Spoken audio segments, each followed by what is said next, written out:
Hello everyone, मैं आशा करती हूँ आप सभी ठीक होंगे। मैं काजल धामी आप सभी का स्वागत करती हूँ। आज के इस सेशन में मैं आप लोगों के लिए सीटैट साइंस पेपर 2 की एनसीईआरटी सीरीज यहाँ पे कंटिन्यू करूंगी और आज इस सीरीज का है यहाँ पे डे 8, जिसके अंदर हम लोग साउंड यानी कि ध्वनि चैप्टर को कंटिन्यू करने वाले हैं।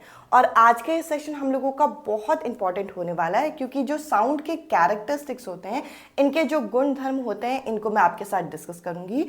और अगर आप प्रीवियस ईयर पेपर देखते हैं तो इस टॉपिक से आपके एग्जामिनर बहुत सारे क्वेश्चन पूछते हैं और कई बारी हम लोगों को कंफ्यूजन की वजह से हम लोग इन क्वेश्चंस में मिस्टेक कर देते हैं।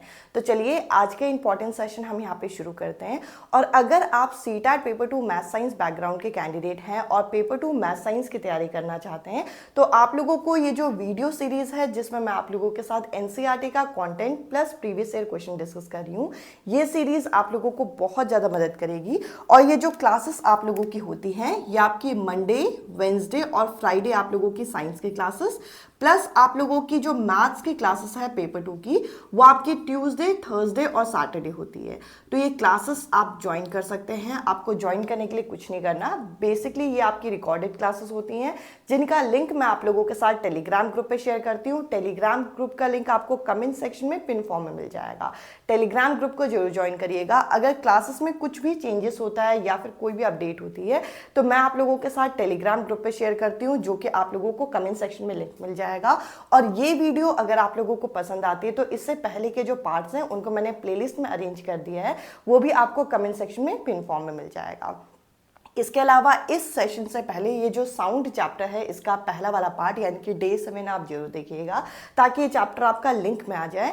इसके अलावा अगर आप बिगिनर हैं या फिर अभी आप बीएड कर ही रहे अपेयरिंग कैंडिडेट हैं, जिनको इस एग्जाम के बिल्कुल पैटर्न के बारे में नहीं पता या फिर 2-3 अटेम्प्ट दे चुके हैं पर ये एग्जाम क्लियर नहीं हुआ, तो आप लोग चाहें तो मेरे हैंड रिटन नोट्स ले सकते हैं, जिसको मैंने खुद रेडी किया है।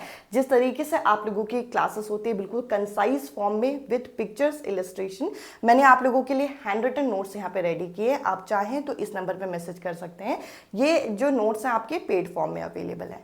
अब देखिए, जैसे कि मैंने कहा कि आज का ये जो सेशन होने वाला है, इसके अंदर मैं आप लोगों के साथ साउंड चैप्टर, ध्वनि चैप्टर को यहाँ पे डिस्कस करने वाली हूँ। और ये जो साउंड चैप्टर है, इसके कुछ कैरेक्टरिस्टिक्स यानी कि साउंड के कुछ कैरेक्टरिस्टिक्स होते हैं। जैसे कि पहला इसका कैरेक्टर होता है लाउडनेस, यानी कि साउंड आपके लाउड भी हो सकती है और फेबल भी हो सकती है, यानी कि ये प्रबल आवाज भी हो सकती है और धीमी यानी कि क्षण आवाज भी हो सकती है। इसके अलावा अगर हम दूसरे कैरेक्टरिस्टिक्स की बात करें तो दूसरा कैरेक्टरिस्टिक्स है तारतम्य, जिसे आप पिच के नाम से जानते हैं। अब ये जो कैरेक्टरिस्टिक्स मैंने लिखे हैं, ये किस पर निर्भर करते हैं, आपके एग्जामिनर ये क्वेश्चन पूछते हैं। और तीसरा और जो लास्ट कैरेक्टरिस्टिक्स है वो आपका है क्वालिटी, यानी कि साउंड की कैसे क्वालिटी है। तो सबसे पहले जो सबसे इंपॉर्टेंट आपको पता होना चाहिए कि ये जो प्रबलता है, जो लाउडनेस होती है साउंड की, वो आपकी किस पर निर्भर करती है। ये आपकी डिपेंड करती है हमारे एम्पलीट्यूड पर। ये एम्पलीट्यूड क्या है, इसको हम अभी डिटेल में यहाँ पे डिस्कस करेंगे। ये एम्पलीट्यूड पर निर्भर करती है, यानी कि ये आयाम पर निर्भर करती है। तो आयाम असल में होता क्या है, तो यहाँ पे इसको समझाने के लिए मैं आपके सामने 2 साउंड वेव इस तरीके से तैयार कर रही हूँ। एक साउंड वेव इस तरीके से ये हो गई और दूसरी साउंड वेव आप लोगों के लिए इस तरीके से ये हो गई। अगर मैं दोनों में ही आप लोगों से अंतर पूछूं कि इन दोनों साउंड वेव में असल में आपको क्या अंतर दिख रहा है, तो आप कहेंगे वेव तो दोनों में एक एक है, यहां से लेकर यहां तक एक वेव गिनी जाती है और यहां से लेकर यहां तक एक ही वेव गिनी जाएगी। नंबर ऑफ वेव जो है, तरंग जो है, एक एक है, पर इनकी हाइट में यहाँ पे फर्क है। ये लंबी है और ये आपकी छोटी है। तो एम्पलीट्यूड असल में क्या बताता है, वेव की हाइट बताता है। ये है आपका एम्पलीट्यूड। तो एम्पलीट्यूड किसका ज्यादा है, तो आप कहेंगे इस वाली वेव का एम्पलीट्यूड ज्यादा है। अगर इस वाली वेव का एम्पलीट्यूड ज्यादा होगा तो इसकी लाउडनेस यानी कि इसकी प्रबलता भी ज्यादा होगी। तो इन शॉर्ट आपको याद क्या रखना है कि जो लाउडनेस होती है वे किस पर निर्भर करती है, वे एम्पलीट्यूड पर निर्भर करती है। और एक और इंपॉर्टेंट फैक्ट, ये जो लाउडनेस होती है ये आपके एम्पलीट्यूड पर तो निर्भर करती है, पर एम्पलीट्यूड पर किस तरीके से डिपेंड करती है ये भी आपका पूछा जाता है। ये आपका डायरेक्टली प्रोपोर्शनल होता है ए स्क्वायर के, यानी कि एम्पलीट्यूड के स्क्वायर के डायरेक्टली प्रोपोर्शनल होता है। ये आप स्टार मार्क कर दीजिएगा, ये आपके एग्जामिनर कई बारी पूछते हैं। इसके अलावा अभी हमने यहाँ पे एम्पलीट्यूड लिखा। ये जो एम्पलीट्यूड है इसकी एसआई यूनिट क्या होती है? इसकी एसआई यूनिट आपकी होती है डेसिबल।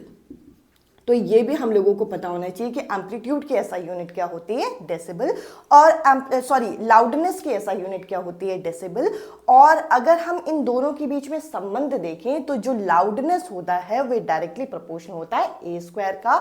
ए क्या है यहाँ पे? ए है आपका आयाम यानी कि एम्पलीट्यूड।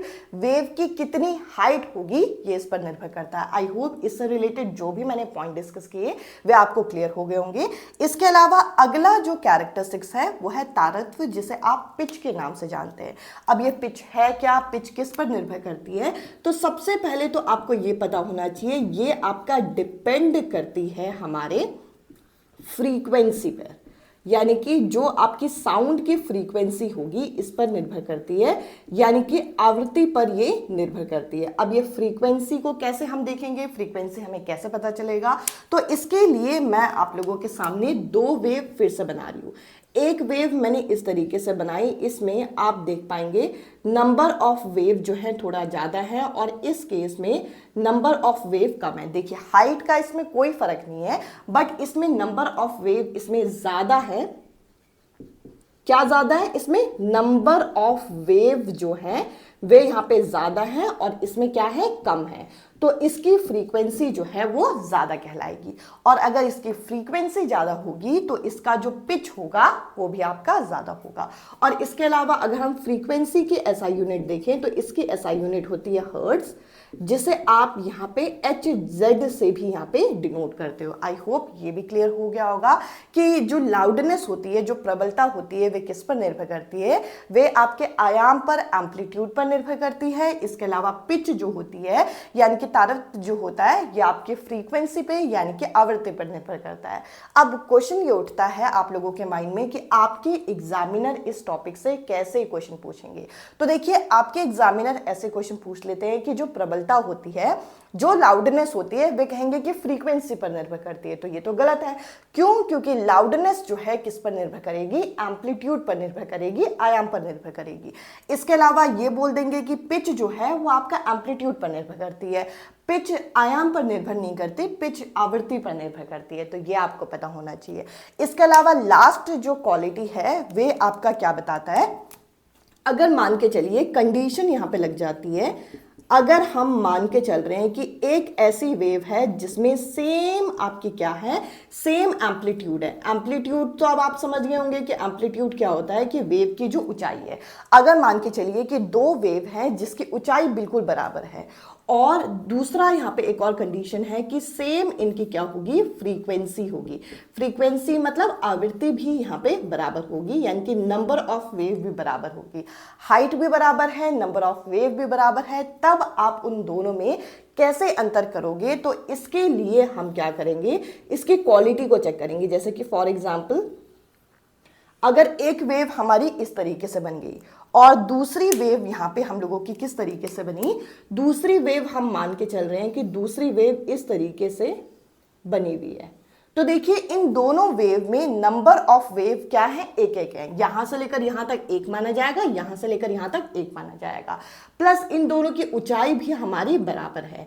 तो ऐसे केस में आप कैसे डिफरेंस करोगे? इनकी क्वालिटी, इनकी टिम्बर की मदद से। तो आई होप ये तीनों जो कैरेक्टरिस्टिक्स हैं और ये किस पर निर्भर करते हैं, कैसे निर्भर करते हैं, आप लोगों को ये चीज क्लियर हुआ होगा।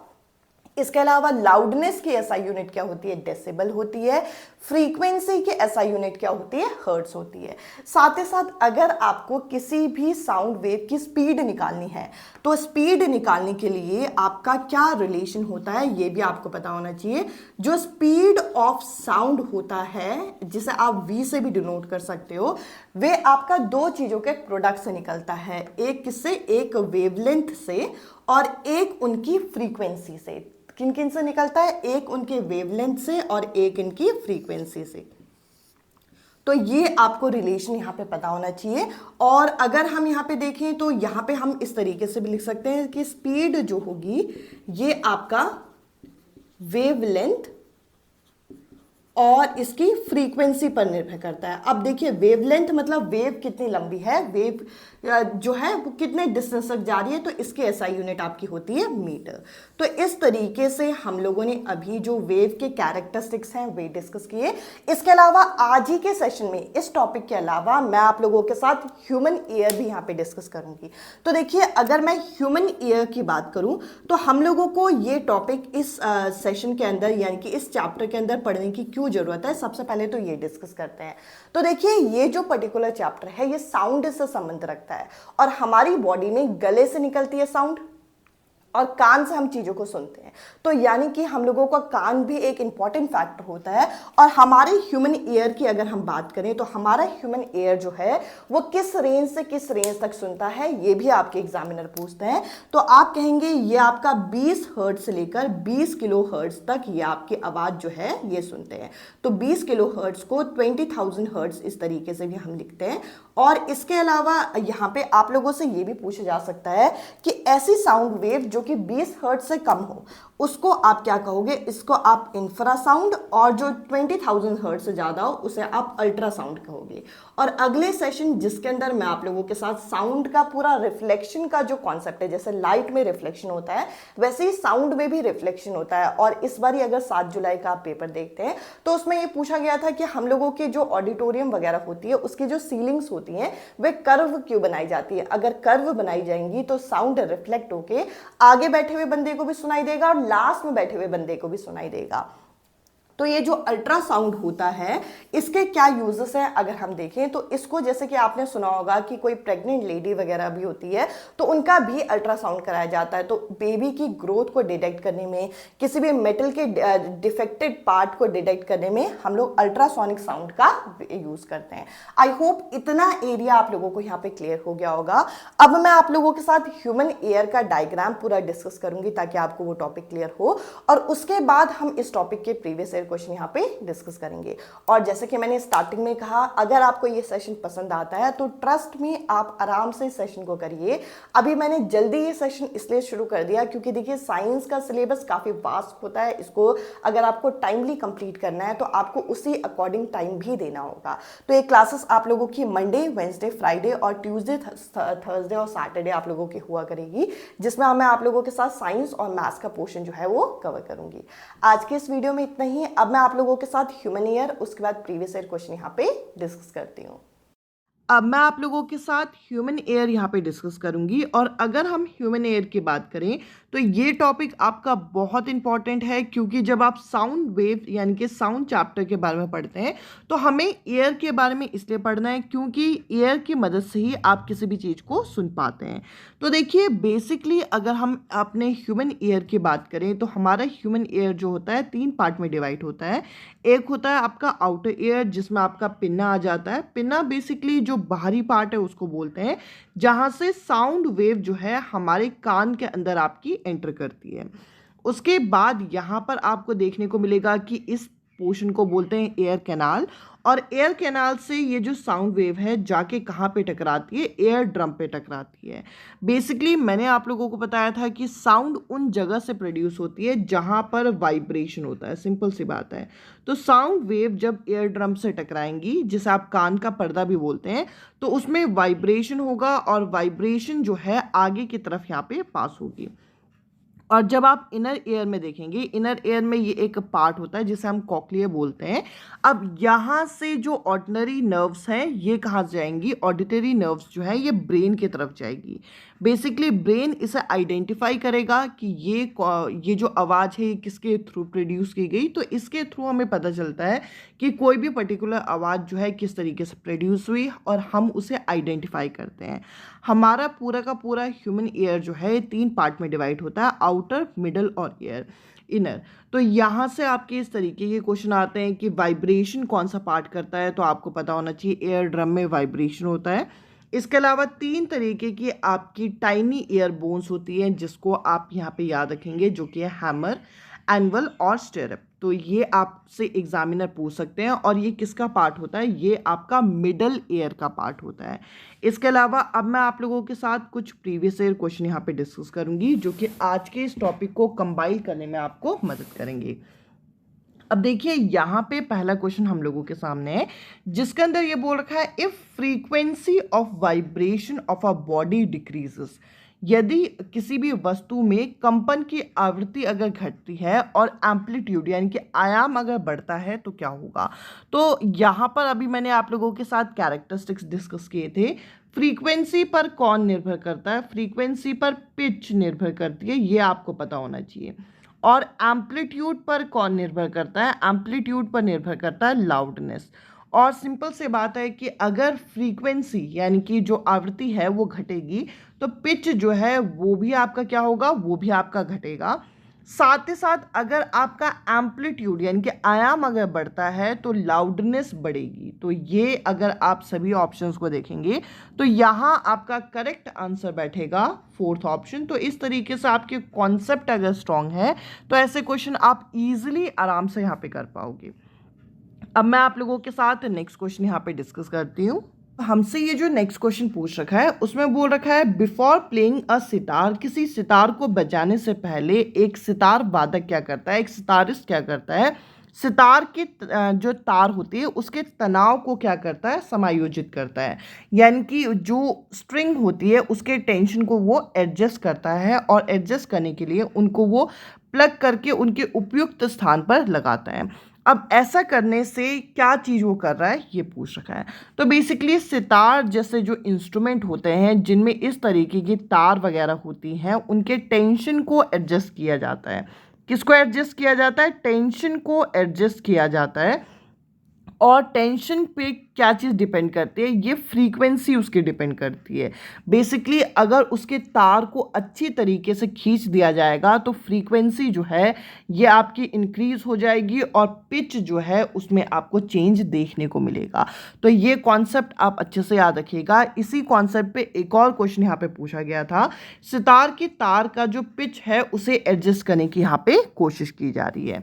अब इसके अलावा ये जो नेक्स्ट क्वेश्चन है इसके अंदर हमसे पूछ रखा है, यहाँ पे बोल रखा है कि अगर यहाँ पे आपको दो साउंड वेव को डिस्टिंग्विश करना है, दोनों में आपको अंतर बताना है और अगर दोनों का ही सेम पिच है और लाउडनेस भी सेम है तो आप उनका अंतर कैसे बताओगे। तो तीन अलग अलग कैरेक्टर मैंने डिस्कस किए थे।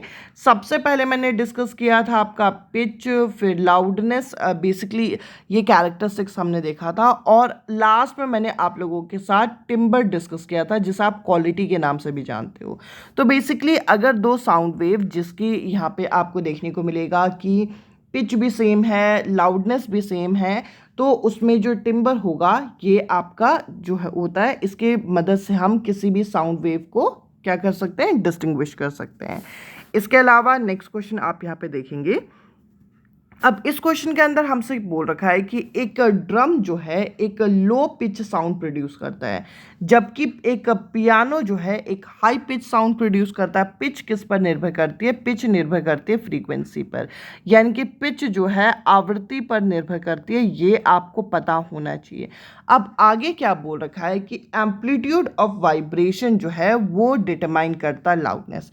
अब अगर आप ध्यान से देखेंगे तो ये जो पहला असर्शन आपको दे रखा है, अभिकथन दे रखा है, यानी कि एक ढोल में निम्न तारवत की ध्वनि आती है जबकि पियानो में एक उच्च तारवत की ध्वनि आती है, ये सही है। अब मैंने अभी आपको ये पॉइंट क्लियर किया कि पिच किस पर निर्भर करती है, फ्रीक्वेंसी पर, आवृत्ति पर इसका कारण क्या बता रखा है कि जो कंपन होगा किसी भी वस्तु में, जो उसका जो आयाम होगा यानी कि जो उसका एम्पलीट्यूड होगा, इस पर क्या निर्धारित करता है, ये प्रबलता को निर्धारित करता है। यानी कि एम्पलीट्यूड की मदद से आपको लाउडनेस के बारे में पता चलता है।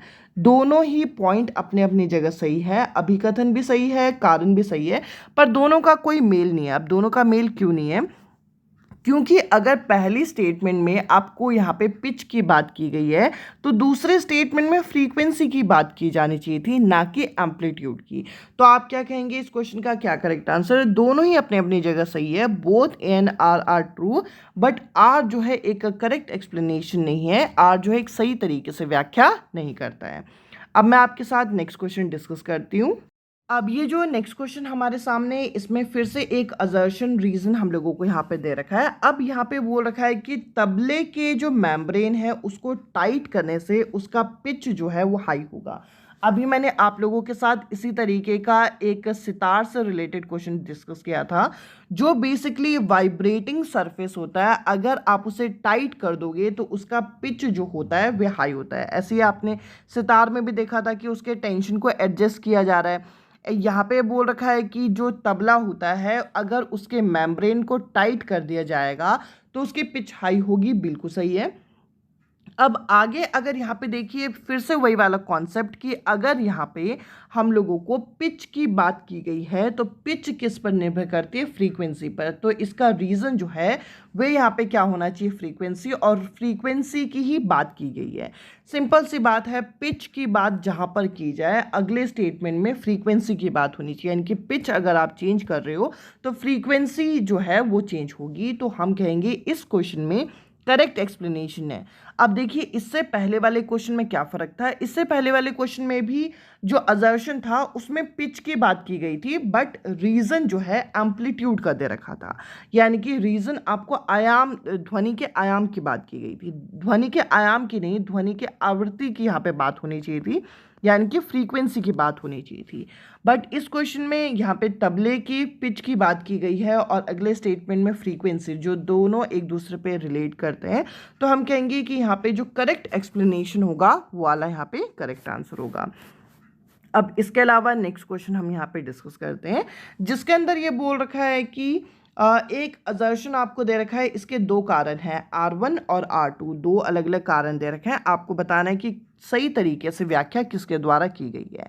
अब यहाँ पे बोल रखा है we hear a louder sound, हम एक यहाँ पे भारी आवाज़ जो है, लाउडर साउंड सुनते हैं, when a table is hit hard and when then we hit it slowly. अब यहाँ पे हम लोगों को बोल रखा है कि अगर एक टेबल को आप हार्ड तरीके से, यानी कि सख्त किसी चीज़ से मारोगे तो आवाज़ जो है आपको भारी सुनाई पड़ेगी, सॉफ्ट चीज़ से मारोगे तो आवाज़ हल्की सुनाई पड़ेगी।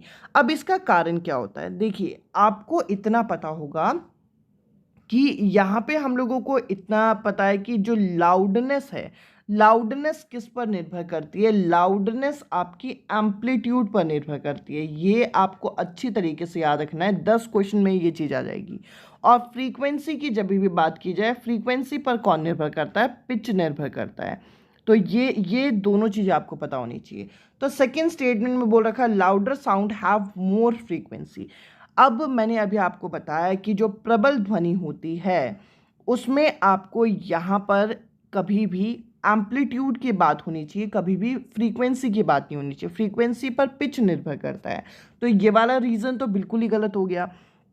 अब हमें ये बोल रखा है कि एक टेबल को अगर आप हार्ड हिट करोगे तो आवाज़ भारी सुनाई पड़ेगी, और अगर आप सॉफ्टली हिट करोगे तो कम सुनाई पड़ेगी। अब सिंपल सी बात है कि लाउड साउंड जो है ये लार्ज डिस्टेंस ट्रैवल करती है। आप अपने घर की छत में खड़े होकर तेज आवाज़ मारो, 2 घर छोड़ के भी वो आवाज़ सुनाई पड़ जाएगी, आराम से बोलोगे तो नहीं सुनाई पड़ेगी। तो इसका ये जो असर्शन है, इसका कौन सा वाला कारण सही होगा, इसका पहला वाला कारण सही होगा। दूसरा क्यों नहीं सही होगा, क्योंकि यहाँ फ्रीक्वेंसी नहीं होना चाहिए था, क्या होना चाहिए था, एम्पलीट्यूड होना चाहिए था। तो हम यहाँ पे कहेंगे only R1 is true, R1 सही है, जबकि R2 तो बिल्कुल गलत है, और वो करेक्ट तरीके से एक्सप्लेन करता है यहाँ पे असर्शन की। आई होप ये क्वेश्चन आपको यहाँ पे क्लियर हुआ होगा। अब ये जो नेक्स्ट क्वेश्चन है, इस क्वेश्चन में बोल रखा a student want to change a feeble sound to loud sound. अब एक धीमी, एक क्षण ध्वनि को एक प्रबल ध्वनि में परिवर्तित यहाँ पे बच्चा करना चाहता है।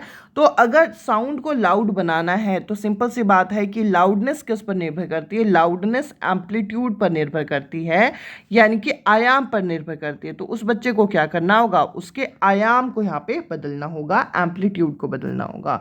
तो देखिए, घुमा फिरा के कैरेक्टरिस्टिक्स ऑफ साउंड वेव से कितने क्वेश्चन आप लोगों के एग्जामिनर द्वारा पूछे गए हैं। अब नेक्स्ट क्वेश्चन हम लोगों के सामने है, what is the relationship between loudness of sound and it's amplitude. ये रिलेशन अच्छे से याद रखिएगा। रिलेशन होता है, लाउडनेस जो होता है ये डायरेक्टली प्रोपोर्शनल होता है यहाँ पे एम्पलीट्यूड के स्क्वायर की। तो ये रिलेशन मैंने आप लोगों के सेशन में भी यहाँ पे डिस्कस किया था, पेड नोट्स में भी मैंने आप लोगों के साथ ये सारे पॉइंट्स यहाँ पे क्लियर किए हैं। तो ये रिलेशन आपको अच्छे से यहाँ पे याद होना चाहिए। अब मैं आप लोगों के साथ एक बेसिक सा न्यूमेरिकल यहाँ पे डिस्कस करूँगी, जो कि आप लोगों की सीटैट एग्ज़ाम में ये क्वेश्चन यहाँ पे पूछा गया है। यहाँ पे बोल रखा है कि स्पीड ऑफ साउंड एयर में कितनी है, 320 मीटर पर सेकेंड। अब ये आपको 320 मीटर पर सेकेंड गिवन है, तो हम यहाँ पे ये चीज़ गिवन लिख देंगे। अब इस साउंड वेव की जो साउंड वेव की वेवलेंथ है वो कितने दे रखी है, 640 दे रखी है। 640 सेंटीमीटर है, तो 640 सेंटीमीटर को फर्स्ट हमें इसे मीटर में कन्वर्ट करना होगा, क्योंकि मीटर पर सेकेंड में स्पीड है, तो इसे हम 100 से डिवाइड कर देंगे। एक जीरो से एक जीरो गया तो आंसर कितना आएगा, 6.4 मीटर यहाँ पे आ जाएगा। आई होप ये क्लियर हुआ होगा। सबसे बेसिक फॉर्मूला है, स्पीड किसके बराबर होता है, स्पीड आपका बराबर होता है डिस्टेंस अपॉन टाइम की। ये तो हम लोगों को सबको पता है। स्पीड कितनी है यहाँ पे, 320 है। डिस्टेंस कितना है, अब आप कहेंगे डिस्टेंस दे नहीं रखा। वेव में जो वेव लेंथ होती है वे उसके डिस्टेंस ही तो बताती है, तो यहाँ पे हम कहेंगे कि डिस्टेंस है यहाँ पे कितना, यहाँ पे 6.4। और टाइम आपको निकालना है, तो टाइम को इधर शिफ्ट करिए, 6.4 अपनी जगह पे रहेगा और 320 नीचे आ जाएगा। पॉइंट हटाएंगे तो एक जीरो और नीचे आ जाएगा। आपको डिवाइड करने के लिए यहाँ पे 3200 जो है ये बाहर रखना होगा और 64 अंदर। अब जब आप इसे यहाँ पे डिवाइड करेंगे तो आपका 0.02 सेकेंड्स जो है यहाँ पे करेक्ट आंसर आएगा। आई होप ये क्वेश्चन आपको यहाँ पे क्लियर हुआ होगा। नेक्स्ट क्वेश्चन हम लोगों के सामने है, sound vibration make the dash vibrate in human being. जो साउंड की वाइब्रेशन होती है, ध्वनि कंपन होती है, किस में वाइब्रेशन लेके आती है, ये एयर ड्रम में वाइब्रेशन लेके आती है। तो इनर एयर तो यहाँ पे होगा नहीं। इनर एयर में जो आंतरिक कण होता है वहाँ पे ध्वनि जो है पहुँचाई जाती है वाइब्रेशन के बाद। अब आगे बोल रखा है कि ए सेंड वाइब्रेशन टू बी। ए जो है मतलब एयर ड्रम वाइब्रेशन को कहाँ भेजता है, इनर एयर में भेजता है, और उसके बाद वो वोकल कॉर्ड में नहीं जाती, ब्रेन में जाती है। मैंने आपके साथ डिस्कस किया था। तो यहाँ पे बी जो सेकेंड जो ऑप्शन है इस क्वेश्चन का करेक्ट आंसर है। अब मैं आपके साथ नेक्स्ट क्वेश्चन यहाँ पे डिस्कस करती हूँ, जिसके अंदर ये बोल रखा है, larger the amplitude of vibration louder is the sound. यानी कि आयाम ज़्यादा होगा तो वो आपकी उच्च ध्वनि की आवाज़ होगी। सिंपल सी बात है। अभी कितने क्वेश्चन कर लिए कि एम्पलीट्यूड पर लाउडनेस निर्भर करती है, सही है। इसके अलावा यहाँ पे बोल रखा है फ्रीक्वेंसी ज़्यादा होगी तो पिच ज़्यादा होगी, तो यहाँ पे ये वाली चीज़ें भी सही है। पर अगर मैं आपसे पूछूं इन दोनों का आपस में कोई संबंध है, तो आप कहेंगे नहीं, कोई संबंध नहीं है आपस में। तो यहाँ पे हमारा जो करेक्ट आंसर होगा कि दोनों ही अपनी अपनी जगह सही है, पर रीज़न जो है करेक्ट तरीके से अभिकथन को व्याख्या नहीं करता। तो सेकेंड ऑप्शन इस क्वेश्चन का करेक्ट आंसर है। अब मैं आप लोगों के साथ आज के सेशन का लास्ट क्वेश्चन यहाँ पे डिस्कस करूंगी। यहाँ पे बोल रखा है टाइटनिंग ऑफ स्ट्रिंग। अगर आप एक सितार के जो तार होते हैं उसको अगर आप कसोगे तो उसका पिच कम होगा। मैंने अभी आपके साथ एक क्वेश्चन डिस्कस किया था, अगर आप तार कसोगे तो पिच कम नहीं होता, पिच होती है हाई। ये पॉइंट आपको अच्छे से पता होना चाहिए। तो ये डिक्रीज नहीं होगा, यहाँ पे इंक्रीज होने की वजह से ये हो गया गलत। तो जिसमें S1 को ट्रू बोल रखा है उन सभी को आप यहाँ पे काट सकते हैं। तो यहाँ पे हमें दो ऑप्शन मिल गए, कट गए। अब नेक्स्ट में बोल रखा है pitch of the sound depend on the tension of the string. ये भी सही है। अभी हमने बताया था कि जो टेंशन होती है उसको एडजस्ट किया जाता है पिच की मदद से। तो यहाँ पे हम बोलेंगे कि S1 जो है वो आपका गलत है, जबकि S2 जो है वो आपका ट्रू है। आई होप आज के सेशन आपको पसंद आया होगा। आज के सेशन में इतना ही। अब मैं आपसे मिलती हूँ अगले सेशन में अगले टॉपिक के साथ। Bye bye, take care.